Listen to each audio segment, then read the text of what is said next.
Dikatakan oleh Yuyin bahwa ia ingin lihat tulisan yang Nili tulis itu. Direspon oleh Nili, pastinya Yuyin ingin bicara seperti itu. Ia tahu bahwa Yuyin tidak akan bisa memahami tulisan itu sekarang. Daripada itu, mari bicarakan nanti saja. Hal itu jelas membuat Yuyin nampak kesal kepada Nili. Sementara Ning Er bergumam meskipun Nili selalu terlihat tidak peduli. Sebenarnya Nili itu sangat baik kepada orang yang dekat dengannya. Dengan begitu, bagaimana mungkin wanita tidak menyukai Rodney? Waduh, Rodney bos, admin juga mau disukai banyak wanita bos. Nili juga mengatakan bahwa ia akan menuliskan beberapa untuk Ning Er sebelum pulang. Dan Ning Er bisa menjualnya saat di sekte Tianyin nanti. Mendengar hal itu, Ning Er bergumam selama ia bisa memiliki sebuah tempat di sekte Tianyin, dia bisa membantu Nili dengan lebih baik.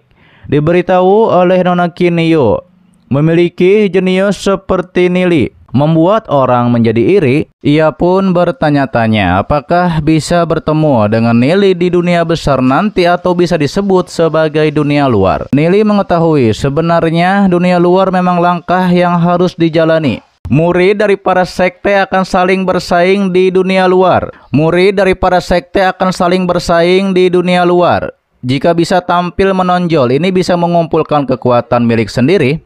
Pada saat itu, ia pun berhak memperebutkan kekuasaan di dalam sekte. Kata Nili, ini belum waktunya. Nili berterima kasih untuk kepedulian dari Nona Kinyo. Meski begitu, ia belum punya rencana untuk pergi ke dunia luar. Direspon oleh Yan Yang, jika pergi ke dunia luar, murid sekte Yusennya pasti tidak akan mempersulit Nili. Jika bertemu masalah dan butuh bantuan, cari saja dirinya. Para murid menjadi terkejut bahwa Yan Yang menggunakan jalur dunia luar untuk mendukung Nili. Di sisi lain, Tianming bergumam bahwa ia adalah murid terhebat di sekte bulu ilahi. Yan Yang malah ingin mendukung Rodney Lee seperti ini. Ia pun merasa bahwa Yan Yang sedang ingin melawannya. Sementara disampaikan oleh Nili bahwa senior Yan Yang sudah sungkan. Ia berterima kasih pada senior terlebih dahulu, namun ia memang belum ada rencana ke dunia luar. Kata Yan Yang tidak masalah. Lalu kemudian diberitahu oleh Nona Kinyo, diskusi Dao pada hari ini berakhir di sini. Ia juga menyampaikan kalian harus menghadiri acara pesta di malam hari. Tetapi di sisi Nili, ia mengajak Ning Er ke tempatnya dulu. Tapi kata Nili, pesta bisa dibicarakan lagi dikarenakan ia sudah tidak tahan. Waduh, tidak tahan apa tuh? Tidak tahan membuat roh iblis dong. Tuan muda Xingyun juga memberitahukan ia pamit kepada Nili jika ada kabar beritahu ia kapan saja. Ia akan segera mengutus orang untuk mengantar 100.000 batu roh kepada Nili. Kata Nili, setelah ada kabar, ia akan segera memberitahukan Tuan muda Xingyun. Ketika pergi, Nili pun bergumam bahwa ia harus segera memurnikan roh iblis darah naga untuk Ning Er. Saat itu, Yan Yang juga bergumam, sayang sekali jenius seperti Nili tidak masuk ke dalam sektenya.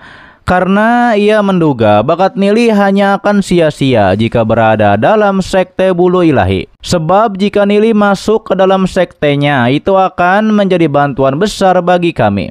Berpindah kepada Ning Er yang bertanya kepada Nili, apakah selama ini tinggal di tempat ini? Hal itu dibenarkan oleh Nili. Satu halaman ini disewa oleh Xiao Yu. Ia dan Piao menumpang di sini. Ning Er merasa seluruh kamar punya aroma Nili. Sedangkan Nili mengatakan ia akan membuatkan roh iblis untuk Ning Er. Ning Er juga melihat bak mandi Nili yang biasa Nili gunakan untuk mandi. Kemudian Nili tahu bahwa Ning Er sudah kelelahan menaiki perahu dari sekte Tianyin. Ia pun akan keluar dulu dan menyuruh Ning Er untuk mandi. Namun Ning Er mengatakan tidak perlu dikarenakan ada pembatas. Nili tidak perlu keluar. Ia juga tidak akan tinggal lama di sekte Tianyin dikarenakan ia ingin Nili berbicara dengannya. Hal itu dibenarkan oleh Ning Er. Ia pun akan menghabiskan waktu untuk membuat roh iblis. Dikarenakan itu akan merepotkan jika ia ke tempat lain dan dilihat orang sedang memurnikan roh iblis. Hingga akhirnya Ning Er pun mandi dan mulai melepas pakaiannya. Waduh, sayang sekali Rodney tidak ikut. Admin juga tidak ikut. Ia pun berendam di kolam bak mandi milik Nili.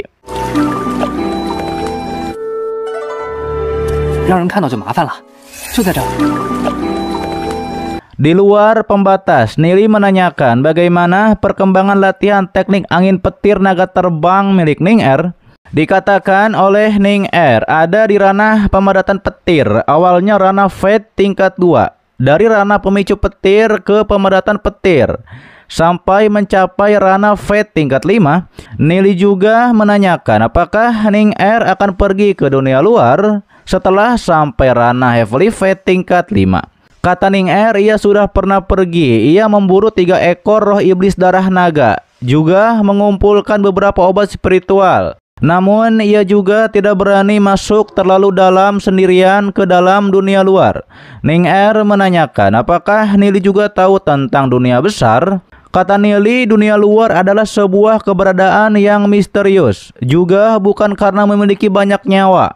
Setelah mencapai tingkat Heavily Fate, takutnya tidak ada orang yang berani pergi ke sana, karena yang bisa dikuasai oleh berbagai sekte hanya wilayah sekitarnya saja. Sedangkan di wilayah yang lebih luas, hidup iblis hebat yang tidak terhitung jumlahnya. Jika bukan berbagai sekte membuat pelindung sekte, ada banyak iblis kuno yang bahkan bisa melenyapkan seluruh sekte. Ning Er sudah pernah pergi ke dunia luar. Apakah senior tidak pernah menjelaskan kepada mereka? Kata Ning Er, pernah dikatakan. Mendengar hal itu, Nili terkejut. Karena Ning Er telah banyak belajar nakal dengan Xiao Shu, bahkan bisa mengerjai orang. Rodney pun menanyakan kembali, apakah roh iblis milik Ning Er sekarang masih Vermilion Langit Badai Petir? Ning Er menjelaskan, ia menggabungkannya dengan seekor roh iblis darah naga tingkat unggul. Vermilion Langit Badai Petir pemberian Nili kepadanya waktu itu. Ia sudah memurnikannya ke dalam pedang angin petir yang baru saja ia dapatkan. Kata Nili, bisa mendapatkan sumber daya seperti ini, Ning Er pasti punya penampilan yang bagus di sekte. Ia pun turut sangat bahagia untuk Ning Er. Kata Ning Er, ia masih jauh karena Zion yang paling hebat. Selain itu, karena kecocokan darah Zion. Zion sudah memasuki sebuah alam rahasia di sekte Tianyin untuk berkultivasi. Kultivasinya lebih kuat beberapa kali lipat dibandingkan dirinya. Hingga akhirnya terlihat Nili berhasil memurnikan roh iblis. Ini adalah burung ilahi petir merah. Elemen petir sudah pernah bermutasi. Diberikan kepada Ning Er juga sangat bagus. Ia juga mau lihat apakah bisa memurnikan seekor roh iblis yang cocok untuk Zion. Lalu kemudian Ning Er pun selesai mandi. Ia pun terlihat sedikit berpesona di hadapan Nili. Aduh, boleh dong di hadapan admin juga. Sedangkan Nili bilang ia telah menggabungkan seekor roh iblis darah naga sifat evolusi tingkat dewa untuk Ning Er. Rodney pun menyuruh Ning Er untuk segera menggabungkannya. Dikatakan oleh Rodney, kebetulan ia sudah menggabungkan seekor iblis naga sifat evolusi tingkat dewa untuk Ning Er. Ia pun menyuruh untuk cepat menggabungkannya. Sementara itu di tempat lain, guru akademi yang mengajar Nili melapor kepada seseorang yang adalah gurunya. Orang itu adalah Guru Agung Tianyun. Guru akademi memberitahukan di antara murid baru tahun ini ada seorang murid dengan bakat luar biasa. Bahkan ia sendiri tidak mengerti keterampilan memurnikan tubuh Nili. Bahkan pemahaman murid itu terhadap ilmu Dao tidak dapat dipahami oleh Yan Yang dan juga Tianming. 这个学员是对道的理解，连野学员天赋卓绝。这个学员是 Mendengar hal tersebut, Guru Agung menanyakan murid ini berasal dari keluarga mana di sekte bulu ilahi. Diberitahu oleh muridnya bahwa dia berasal dari dunia kecil Linglong dan bukan dari sekte bulu ilahi. Meski begitu, Nili tidak mau bergabung dengan keluarga manapun sebelum ia tamat di sekte bulu ilahi. Mendengar dunia kecil, Guru Agung terkejut. Dunia kecil yang indah itu sama seperti seseorang yang ia kenal. Ia pun menyuruh muridnya itu untuk pergi dan beritahukan orang dari 3 keluarga besar. Ia sudah menyukai anak ini dan suruh mereka jangan mengganggu Rodney. Waduh, Rodney sudah punya backingan yang mantap, guys. Menyala bangku. Dan setelah muridnya itu pulang, ia pun menyuruh untuk meminta sebuah tulisan dari Nili. Ia ingin lihat ada hal menakjubkan apa yang di dalam tulisan Nili. Di malam harinya terlihat Ning Er masih memurnikan roh iblis. Hingga akhirnya ia pun berhasil melakukannya dan memberitahukannya kepada Nili bahwa ia merasa penuh dengan kekuatan. Hal itu dibenarkan oleh Nili. Ini adalah roh iblis, darah naga, sifat evolusi tingkat dewa yang pernah bermutasi. Lalu tidak lama ada yang mengetuk pintu Nili. Nili menduga itu adalah Xiaoyu yang sudah kembali. Nili mengatakan pastinya Xiaoyu menyukai Ning Er yang ada di sini. Namun setelah membuka pintu, Nili terkejut. Orang itu adalah Long Yu dari keluarga Long Yin yang diperintahkan dari keluarga untuk meminta sebuah tulisan dari Nili. Namun Nili mengetahui bahwa orang ini sama sekali bukan datang untuk meminta tulisan. Dilihat bagaimanapun dia datang untuk mencari masalah. Dikatakan oleh Long Yu itu bahwa tuan mudanya sangat menyukai Nili. Tuan mudanya ingin mengajak Nili bergabung dengan pasukan naga surgawi, dan tuan muda itu adalah Tianming. Tapi ditegaskan oleh Rod Nili, ia sebelumnya sudah mengumumkan keluar bahwa ia tidak akan bergabung dengan kekuatan manapun. Meski begitu, ia akan menuliskan beberapa tulisan. Nili pun menyuruh Long Yu untuk tunggu di sini. Long Yu pun bergumam bahwa melihat aura dari Nili tidak punya bakat atau kualifikasi, dan jika bergabung dengan pasukan naga surgawi itu akan sia-sia. Waduh, belum tahu Rod Nili bos, mau ditendang sama Rod Nili bos. Sedangkan Nili yang sudah masuk ke dalam rumah, ia mengetahui bahwa Tianming ini tidak rela mengeluarkan 150.000 batu roh untuk tulisannya. Sikap Tianming sangat jauh berbeda dengan Yan Yang dan juga Nona Mingyu. Ning Er juga merespon bahwa orang ini ingin mengambil tulisan gratis. Ia pun menanyakan kepada Nili apakah Nili akan memberikannya begitu saja. Kata Nili, orang yang hebat sulit mengalahkan kekuatan lokal. Nili pun langsung menggunakan kekuatan hukum Yin Yang. Ia pun mulai menuliskan kata, yakni dari kekuatan hukum yang dipahami sebelumnya, yaitu hukum kegelapan dan cahaya. Dia menemukan ada pikiran yang misterius di dalamnya. Mereka ingin mengambil tulisan tanpa mengeluarkan uang. Dan pastinya Nili hanya bisa menulis dengan kualitas yang buruk, ucap Ning Er. Ning Er sudah mengetahui tentang Rod Nili tidak akan menerima kerugian apapun. Ditambah lagi kata Rod Nili, bahkan mereka mengutus pasukan naga surgawi. Ia pun akan menuliskan 2 tulisan lagi untuk Tianming, lebih 1 kata dari Yan Yang. Dan semoga bisa merasakan ketulusan darinya. Ning Er melihat tulisan pedang ini terlihat sama seperti sebelumnya. Dikatakan oleh Rod Nili, untuk orang hebat itu wilayah pikiran yang sama. Baru akan ada pikiran Dao, menulis dengan sesuka hati, satu saja tidak ada gunanya. Ia pun memberikannya kepada Long Yu. Long Yu melihat tulisan barat timur pedang, hanya pikiran Dao yang sedikit. Ia pun bertanya-tanya apakah ia juga tidak bisa memahaminya. Ketika Nili akan menutup pintu, muncullah guru akademinya. Guru akademi meminta maaf karena mengganggu Nili di luar jam belajar. Ia menyampaikan seorang tuan meminta bantuannya untuk meminta sebuah tulisan dari Nili. Ia pun akan membelinya dengan 150.000 batu roh. Kata Nili, guru akademi terlalu berlebihan, bagaimana bisa ia meminta bayaran.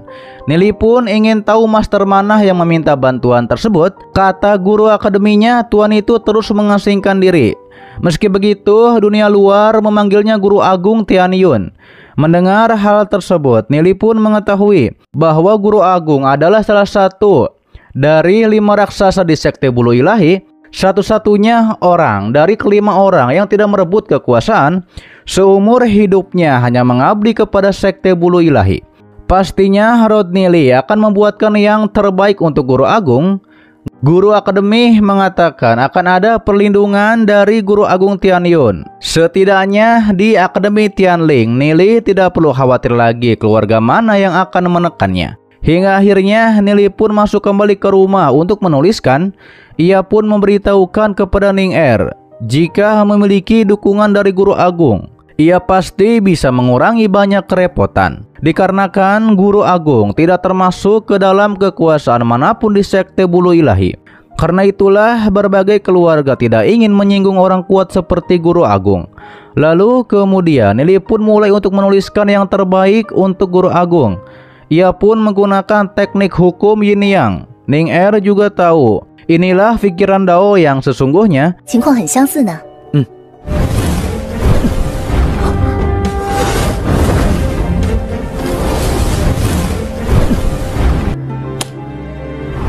Nili memberikan tulisan tersebut kepada guru akademi. Ia pun mengetahui bahwa ia sudah sedikit populer di sekte bulu ilahi. Siapa dulu dong Rodney nih bos? Senggol dong, menyala bangku. Sementara di tempat Tianming, ia pun menerima tulisan dari Nili yang adalah barat timur pedang. Ia pun merasakannya walaupun hanya sedikit pikiran Dao. Ia pun mengatakan kelihatannya Yan Yang dan Nona Mingyu juga tidak jauh lebih hebat darinya.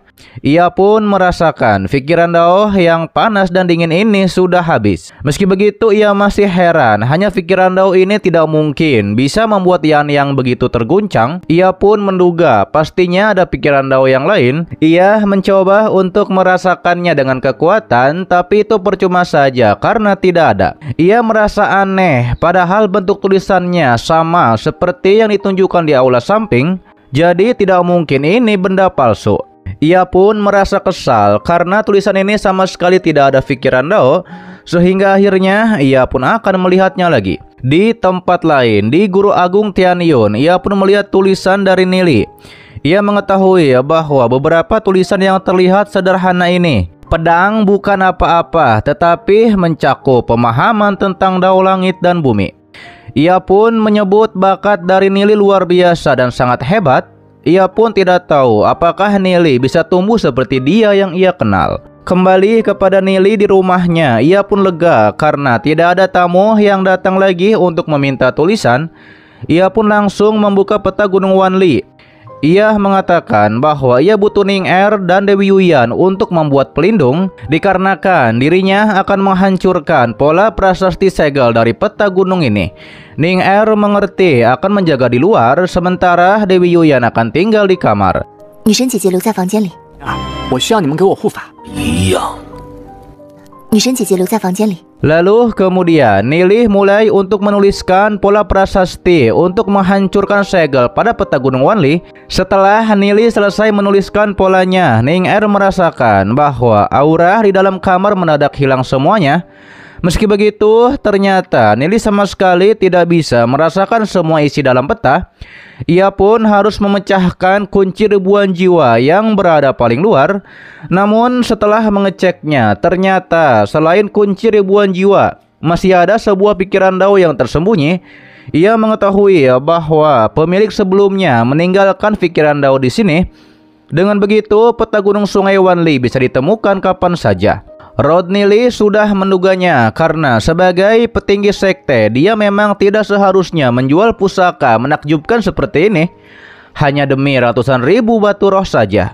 Petinggi sekte itu sedang menunggu ada orang yang menemukan kegunaan peta Gunung Wanli lalu merebutnya kembali dengan satu tindakan. Dan jika itu orang lain, mereka pasti sudah akan dijebak. Namun lawan adalah seorang orang terkuat leluhur bela diri. Jika menghilangkan pikiran Dao miliknya, dia pasti akan menyadarinya. Nili pun sangat jenius. Ia pun mengatakan tulisan palsu juga sudah ditulis.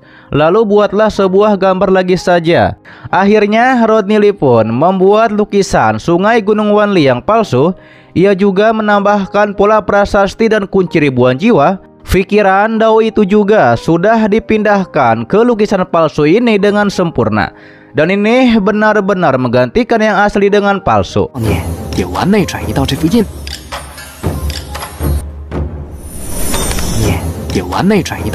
Nili pun akan mencari waktu yang tepat agar anggota Gubei membawa peta Gunung Wanli ke dunia besar. Lalu setelah di sana berakting rencana yang menyakiti diri bahwa peta gunung sungai direbut oleh orang terkuat di sekte lain.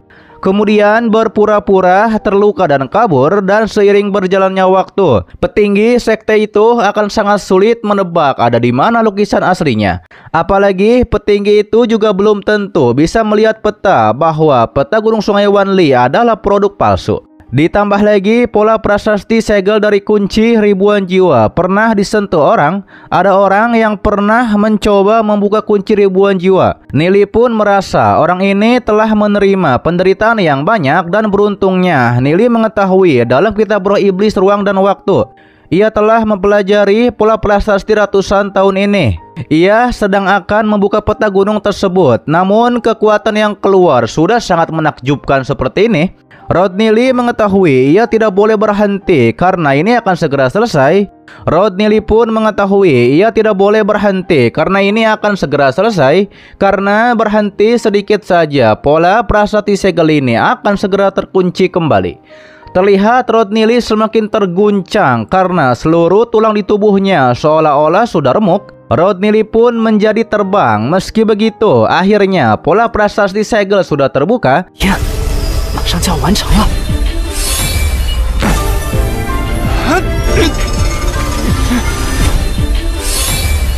Setelah hal itu, ia pun lega karena sudah menaklukkan benda ini. Tidak ia sangka kulitnya cukup keras. Ditambah lagi peta gunung sungai sungguh pusaka kuno yang bagus. Sekarang sudah berubah menjadi bentuk jiwa dan menjadi satu tubuh dengan lautan jiwa Nili. Selama jiwanya tidak mati, peta gunung sungai Wanli akan tetap hidup. Hingga akhirnya Nili masuk ke bagian dalam peta gunung Wanli. Ia pun sangat terkejut. Bagian dalamnya ada sungai dan juga pepohonan seperti di dunia nyata.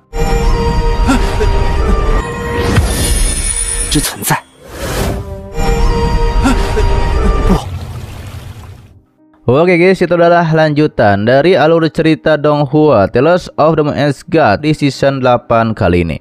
Dan untuk pas selanjutnya seperti biasa akan diupdate setelah 2 episode, oke? Terima kasih buat kalian yang menonton sampai detik ini dan selalu mensupport channel admin. Sehat-sehat buat kalian semua dan jangan lupa di subscribe agar kalian tidak ketinggalan setiap notif berikutnya. Loncengnya juga dipencet, oke? Agar kalian tidak ketinggalan setiap video baru lainnya. Dan sampai jumpa kembali di video selanjutnya. Till next time and bye bye. Assalamualaikum warahmatullahi wabarakatuh.